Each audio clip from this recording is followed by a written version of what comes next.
Iwan membayangkan kejadian mengerikan itu. Dan saat ia menatap ke depan, seekor babi raksasa kembali muncul di hadapannya. Namun kali ini Iwan tidak terlalu ambil pusing dengan halusinasinya itu.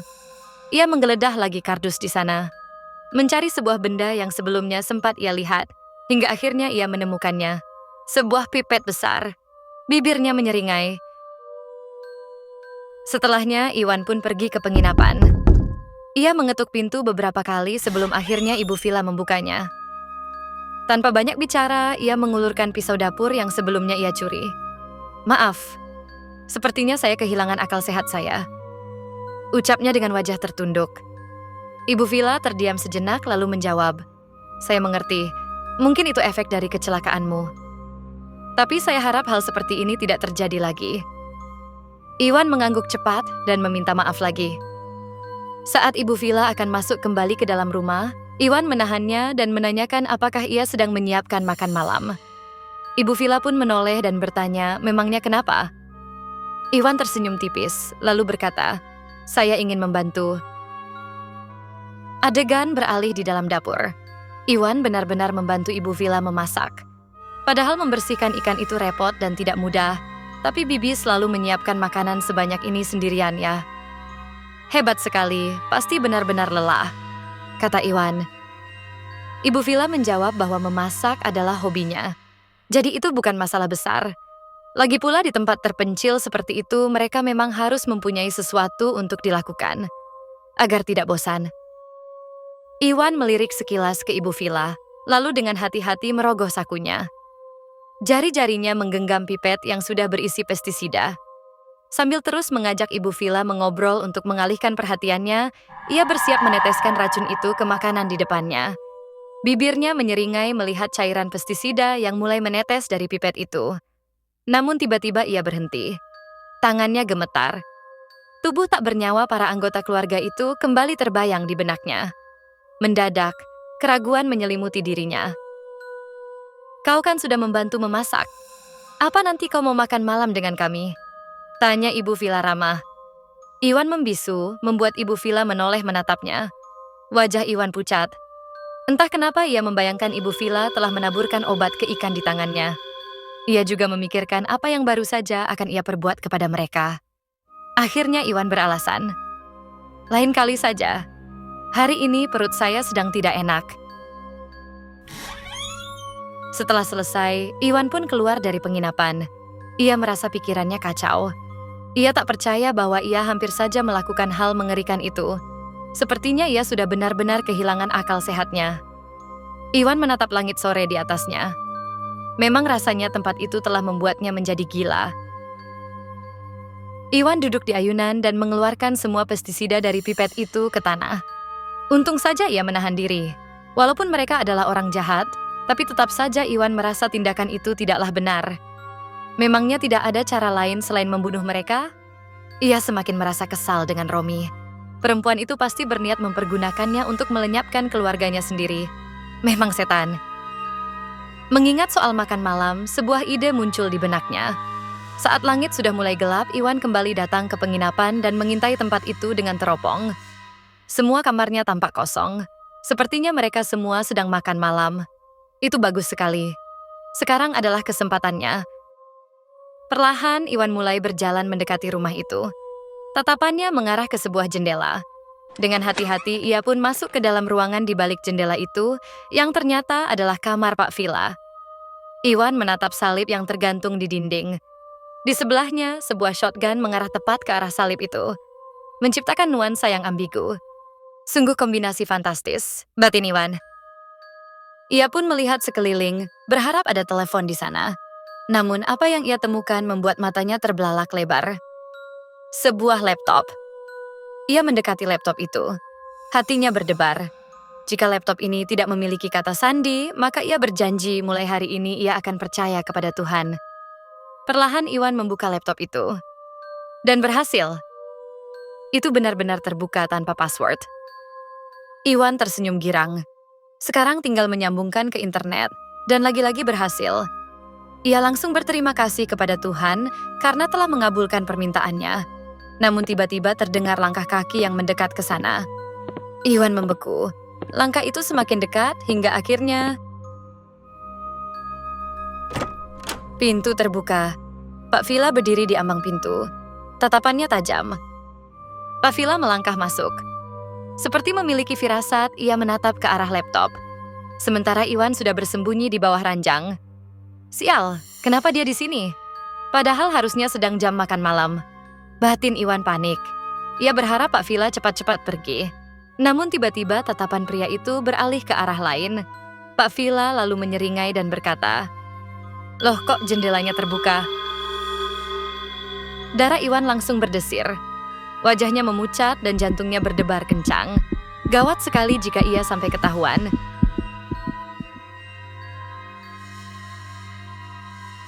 Pak Vila melangkah cepat ke arah jendela, mengintip keluar. Tidak ada siapa-siapa. Apa aku yang membiarkannya terbuka ya? Gumamnya. Sementara Iwan berusaha mati-matian menahan nafasnya agar tidak ketahuan. Sepertinya memang kubiarkan terbuka untuk ventilasi udara. Setelah mengatakan itu, ia langsung menutup kembali jendelanya. Iwan pun menghembuskan nafas lega. Beberapa waktu berlalu, Pak Vila kini tertidur di sofa, tepat di samping laptop. Dengan sangat hati-hati, Iwan memberanikan diri untuk membuka laptop itu lagi. Sesekali pandangannya melirik Pak Vila. Namun saat ia mencoba mengakses internet lagi, koneksinya telah terputus. Iwan mengutak-atiknya, tetapi hasilnya nihil. Dengan putus asa, ia membuka bagian favorites di browser. Hanya ada satu situs yang tersimpan, berjudul Rumah Bahagia Kami. Tepat saat ia hendak mengkliknya, tangan Pak Vila bergerak. Dengan panik, Iwan buru-buru menutup laptop itu. Perlahan Pak Vila membuka matanya. Ia pun bangun dari sofa sembari meregangkan tubuhnya. Sementara Iwan telah bersembunyi di belakang sofa itu. Setelah melihat jam, Pak Vila melepaskan ikat pinggangnya lalu berkata, "Si Romi itu, kali ini harus benar-benar dimarahi." Iwan mengintip dari balik sofa dengan wajah pucat. Matanya menatap ke arah ikat pinggang di genggaman Pak Vila. Pak Vila kemudian keluar dari kamar, dan sekali lagi Iwan bisa bernafas lega. Orang gila. Untuk apa ikat pinggang itu? Batin Iwan. Ia kembali membuka laptop dan langsung menuju ke bagian favorit di browser lalu mengklik tautannya. Dan muncullah sebuah website berisi gambar keluarga pemilik penginapan yang tampak seperti digambar oleh anak-anak. Iwan terdiam, matanya terpaku pada gambar tersebut. Entah kenapa, ia merasa merinding melihatnya. Pandangan Iwan kemudian tertuju pada sesuatu yang aneh. Ada gambar seorang anak kecil yang wajahnya dicoret, berdiri di balik semak-semak. Jelas sekali itu adalah gambar bocah misterius yang mengambil ponselnya. Iwan bertanya-tanya mengapa wajah anak itu dicoret. Sepertinya dia dibenci oleh keluarganya. Gumam Iwan sambil mengarahkan kursor ke wajah anak itu. Ketika Iwan iseng mengkliknya, ternyata ada sebuah tautan tersembunyi di wajah yang dicoret tersebut. Setelah loading beberapa saat, tiba-tiba layar laptop malah berubah gelap. Iwan pun terkejut dan kebingungan. Jangan-jangan baterainya sudah habis. Namun tak lama kemudian, di layar gelap itu muncul sebuah catatan berwarna merah. Di sana tertulis sebuah cerita berjudul 6 ekor babi. Babi pertama pintar dan dapat membunuh manusia dengan mudah hanya dengan jarinya. Babi kedua kalau berkonsentrasi dan berlatih, dia bisa membuat rangkaian bunga yang menarik. Babi ketiga suka menindas, tapi dia menjadi pakaian untuk melindungi seseorang. Babi keempat memiliki hati seperti terowongan, panjang dan gelap. Babi kelima bodoh. Dia terpaku menunggu kekasihnya yang jauh. Dan terakhir, babi keenam sebenarnya tidak ada. Apaan lagi ini? Batin Iwan. Belum sempat ia berpikir, tiba-tiba di pojok kanan atas layar muncul angka 60. Iwan benar-benar bingung dan hanya terpaku menatap angka itu. Lalu, angka itu berubah menjadi 59, 58, 57, dan seterusnya menghitung mundur. Iwan terus menatap angka itu, mencoba memikirkan apa maksudnya. Beberapa saat kemudian, dengan cepat ia meraih buku Alkitab Pak Vila yang tergeletak di sofa. Sepertinya ia harus cepat-cepat mencatat tulisan itu. Saat ia membuka Alkitab, anehnya itu kosong. Sama seperti buku milik Romi. Namun Iwan tidak ada waktu untuk memikirkannya. Ia langsung merobek secarik kertasnya dan mencari pulpen di sekeliling ruangan. Untungnya ia menemukannya di sebuah laci. Dengan cepat Iwan mencatat tulisan itu, sementara hitungan mundur di layar terus berjalan. Tulisan itu pasti adalah informasi penting, jadi ia harus mencatat semuanya. Waktu semakin menipis, dan Iwan semakin cepat menulis. Napasnya memburu. 3, 2, 1. Hitung mundur berakhir, dan saat itu juga layar laptopnya mati. Untungnya, Iwan masih sempat mencatat semuanya. Tapi entah apa maksud tulisan itu. Iwan mencoba menyalakan laptop kembali, tetapi tidak berhasil. Padahal listrik masih tersambung. Ia menggoyang-goyangkannya, namun tetap saja tidak menyala. Alih-alih, sebuah kertas justru terjatuh dari bawah laptop karena goyangan itu. Kertas yang sama seperti yang sebelum-sebelumnya. Iwan membalikkan kertas itu, dan tentu saja sebuah angka tertulis di sana. Adegan beralih di rumah pohon. Iwan telah kembali ke tempat itu dengan aman, dan tengah membuatkan rak permintaan Yumi. Saat sedang memaku kayunya, tak sengaja jarinya malah terkena palu. Iwan langsung meringis kesakitan. Bocah sialan, umpatnya kesal. Gara-gara Yumi, dia harus melakukan semua itu. Akhirnya ia berhenti mengerjakannya dan berbaring di lantai. Teringat dengan catatan tadi, ia pun merogoh sakunya, lalu duduk dan memperhatikan kertas itu. Rasanya seperti diawasi dan dipermainkan.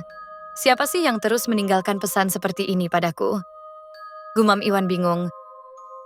Ia mencoba menguraikan arti di balik kalimat-kalimat dari cerita babi itu. Pintar dan dapat membunuh manusia hanya dengan jari. Kira-kira apa maksudnya? Tiba-tiba matanya membelalak. Pandangannya tertuju pada sisa paku yang menancap di kayu di depannya. Sepertinya ia mulai mengerti maksud tulisan itu. Untuk membuktikan dugaannya, Iwan pun melakukan sesuatu.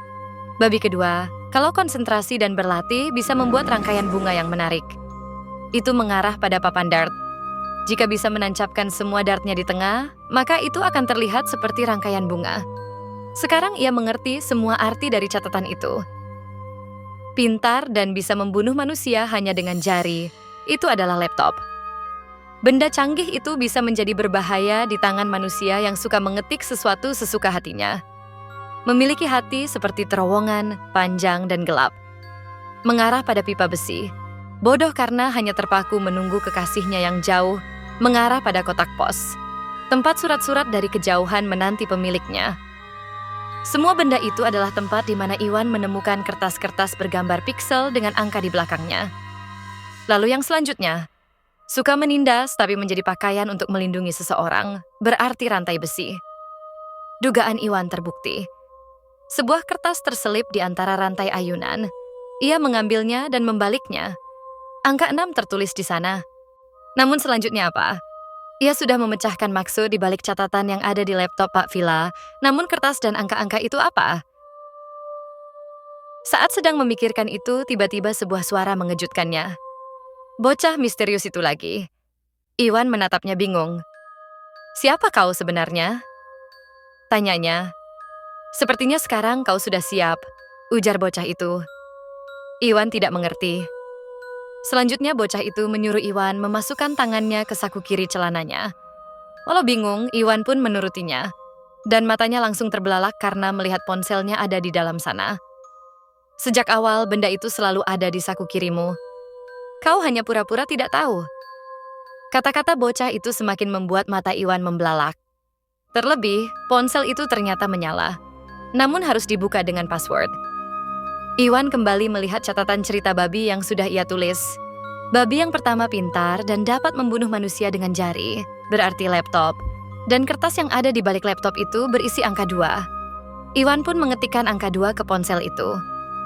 Selanjutnya, babi kedua kalau konsentrasi dan berlatih bisa membuat rangkaian bunga yang menarik. Berarti papan dart. Angka yang ada di kertas dari papan itu adalah 9. Iwan kembali mengetikkan angka itu ke ponselnya. Dan terus berlanjut sampai yang kelima. Iwan memasukkan tiap angka yang tertera di kertas-kertas yang ia temukan sesuai urutan benda dari catatan cerita babi itu. Lalu yang terakhir, babi ke-6 sebenarnya tidak ada. Dalam bilangan angka, tidak ada berarti 0. Dengan gemetar, Iwan pun memasukkan angka terakhir itu. Dan berhasil. ponsel itu terbuka. Namun isinya hanya 3 aplikasi saja dan tidak ada sinyal. Perhatian Iwan tertuju pada galeri. Sementara bocah itu terus menatapnya. Dan saat Iwan mulai mengkliknya, entah kenapa seringaian tipis muncul di bibir anak itu. Di dalam galeri hanya terdapat 3 album. Iwan mulai membuka dari yang pertama. Isinya hanya foto-foto selfie-nya yang ia sendiri tidak ingat di mana. Tapi sebuah foto saat ia wajib militer menarik perhatiannya. Ya, di seragamnya tertulis jelas namanya, Jin Hyuk Song. Setelah sekian lama, akhirnya ia mengetahui siapa namanya. Senyuman lebar langsung terukir di bibirnya. Dengan girang ia memamerkannya pada bocah itu, bahwa ia telah mengetahui namanya, yaitu Jin Hyuk. Dan karena itu, mulai sekarang panggilan Iwan akan kita ganti dengan nama aslinya. Semoga kalian tidak bingung ya. Ia beralih ke album kedua, Food. Sesuai namanya, isinya hanya foto-foto makanan. Ternyata ia dulu suka berkuliner. Jin Hyuk merasa senang karena akhirnya ia bisa sedikit mengetahui tentang dirinya. Tetapi sayangnya, ia sama sekali tidak mengingat semua yang ada di foto-foto itu. Terakhir, album Memories. Album ini memiliki foto terbanyak. Ia pun sedikit terkejut karena ternyata ia memiliki pacar. Haha, cantik juga, gumamnya. Terlihat dari foto-foto itu, mereka sering jalan-jalan ke berbagai tempat. Kehidupannya tampaknya cukup bahagia. Jin Hyuk merasa senang sekaligus sedih melihat itu. Namun, di foto-foto selanjutnya, gadis itu tampak berlari ketakutan. Sepertinya ia dikejar oleh seseorang.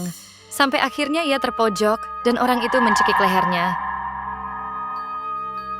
Jin Hyuk terpaku, matanya menatap tajam ke layar ponsel itu. Ia buru-buru menggeser ke foto berikutnya. Terlihat 2 orang pria yang sedang mendaki. Dan saat pria berbaju oranye tengah berdiri di samping tebing, seseorang mendorongnya sampai terjatuh. Mata Jin Hyuk makin membelalak. Ia kebingungan mencerna semua pemandangan itu. Foto selanjutnya terlihat seorang supir taksi yang tengah menyetir. Sampai akhirnya seseorang memukulinya dengan palu sampai tewas. Apa ini? Apa semua ini? Jin Hyuk berteriak histeris. Selanjutnya terlihat seorang pria paruh baya yang terikat di sebuah kursi di dalam ruangan gelap. Saat pria itu tersadar, ia terlihat ketakutan dan meronta-ronta sampai terjatuh. Dan akhirnya, tampaklah wajah Jin Hyuk yang menatap ke arah kamera dengan gergaji di tangannya. Seketika, ponsel itu pun terlepas dari genggamannya dan jatuh ke tanah. Tubuh Jin Hyuk tersungkur dan gemetaran. Pikirannya campur aduk. Nggak seru? Tanya bocah misterius itu dengan wajah heran. Jin Hyuk menggertakkan giginya, lalu bangun dan menarik kerah baju bocah itu dengan kasar. Lelucon macam apa ini? Serunya marah. Tidak. Apa aku masih mabuk karena obat? Anjing, obat itu kuat juga ya. Hahaha. Iwan bergumam dengan wajah yang pucat. Pikirannya menolak semua hal yang baru saja ia lihat. Bocah itu menatap Jin Hyuk tanpa ekspresi, lalu berkata, "Sadarlah Jin Hyuk Song." Jin Hyuk langsung menatapnya kembali. Dan anak itu melanjutkan, "Sampai kapan kau mau terus dikerjai oleh keluarga itu? Kau harus keluar dari pulau ini, bukan? Beritahu pada para amatiran itu, siapa yang terburuk di pulau ini." Saat itu juga, seketika wajah pucat Jin Hyuk berubah menjadi seringaian yang menakutkan.